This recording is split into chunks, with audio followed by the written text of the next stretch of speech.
Good morning, YouTube family members and friends. It's day 10 of Road Trip 2021.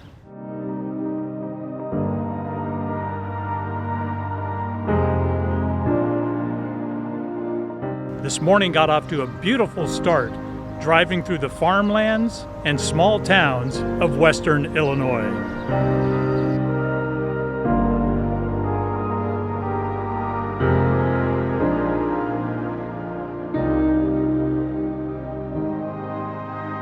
But I have now crossed the Mississippi River into the state of Missouri. I'm currently in Hannibal, Missouri, the boyhood home of Samuel Clemens, better known as Mark Twain.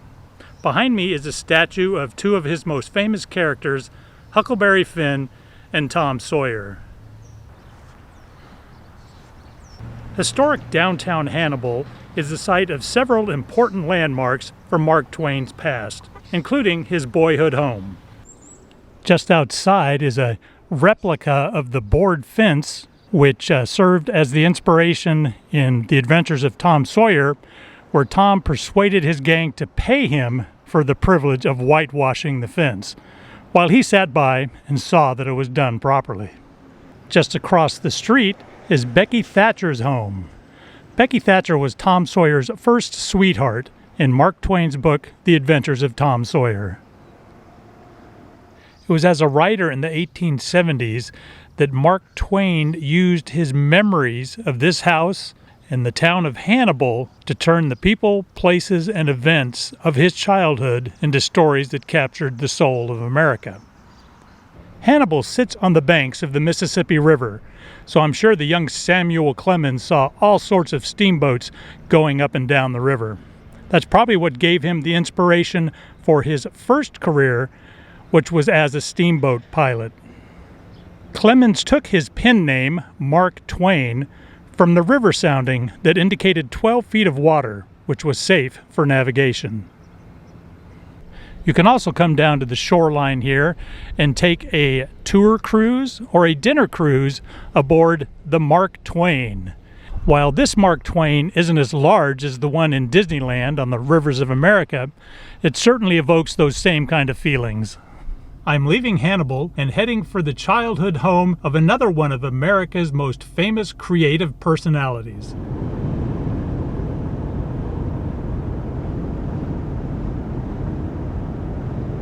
Next stop, Marceline, Missouri, boyhood home of Walt Disney.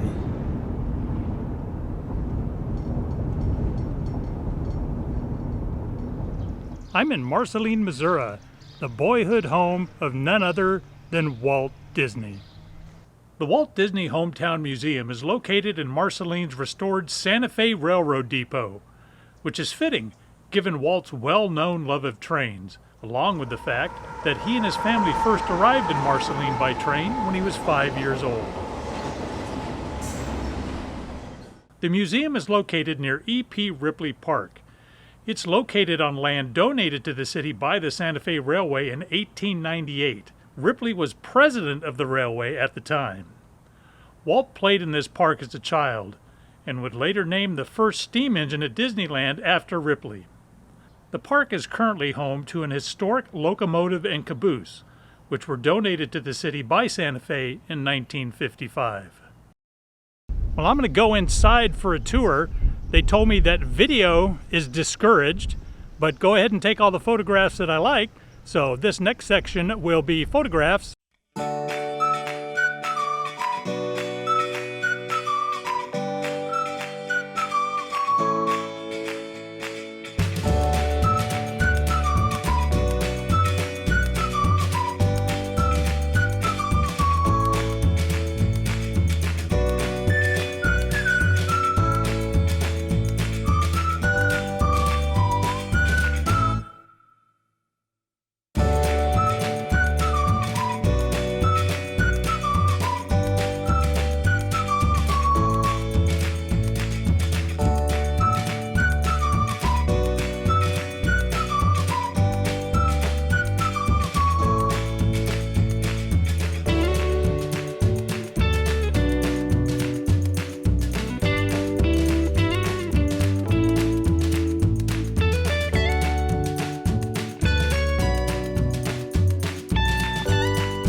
That was really interesting. I loved all the exhibits in there. There are a lot of things about Walt's Boyhood here in Marceline, as well as some Mickey Mouse and animation related things, as well as several exhibits about Disneyland, including some outstanding models.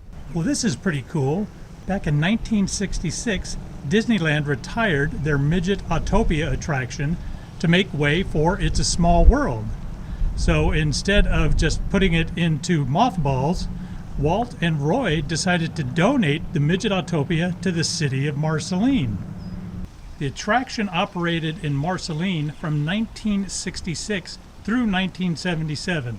When they retired the ride, the original track in the city park deteriorated, but they built this replica walking track, which is located just outside the museum. There is a mural painted in downtown Marceline, and it says, "Welcome to Main Street, USA."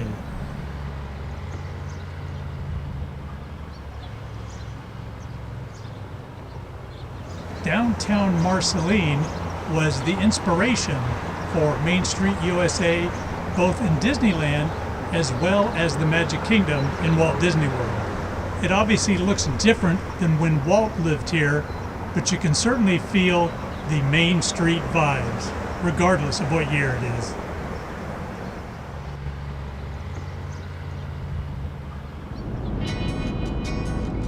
Well, it's time for me to move on down the road, so let's go.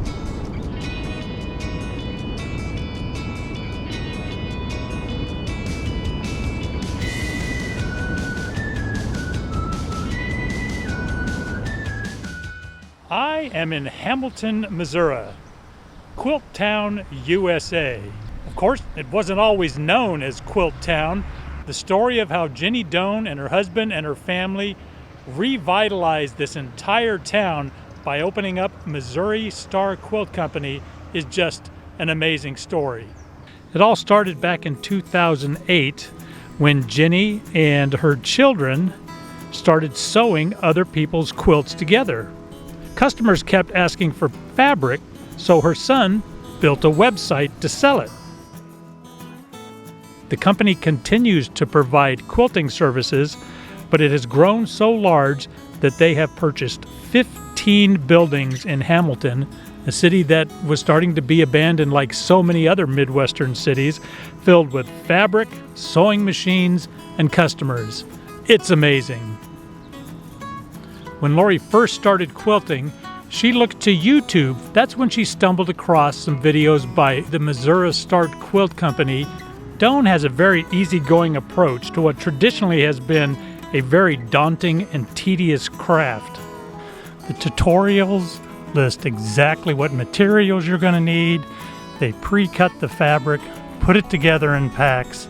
Pretty much all you have to do is follow the directions and sew.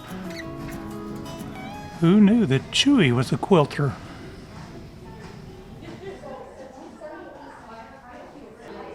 If you get exhausted, or you're a husband that doesn't feel like looking around, they give you places to sit down and rest. Perfect. They have refrigerator magnets. Gonna get one. Well, I didn't know J.C. Penney's Boyhood home was here. Seems like Missouri is the boyhood home of lots of famous people. Well, that was fun visiting Hamilton, Missouri, Quilt Town, USA. That's going to do it for today's vlog. It was great visiting the boyhood homes of Mark Twain and Walt Disney and then swinging by Hamilton, Missouri. Tomorrow, I'm going to explore Kansas City itself. I am really looking forward to that, especially because it's going to include some of the best barbecue in the world, in my humble opinion. Anyway, we thank God for all the blessings that He gives us, not just for our good, but ultimately for His glory.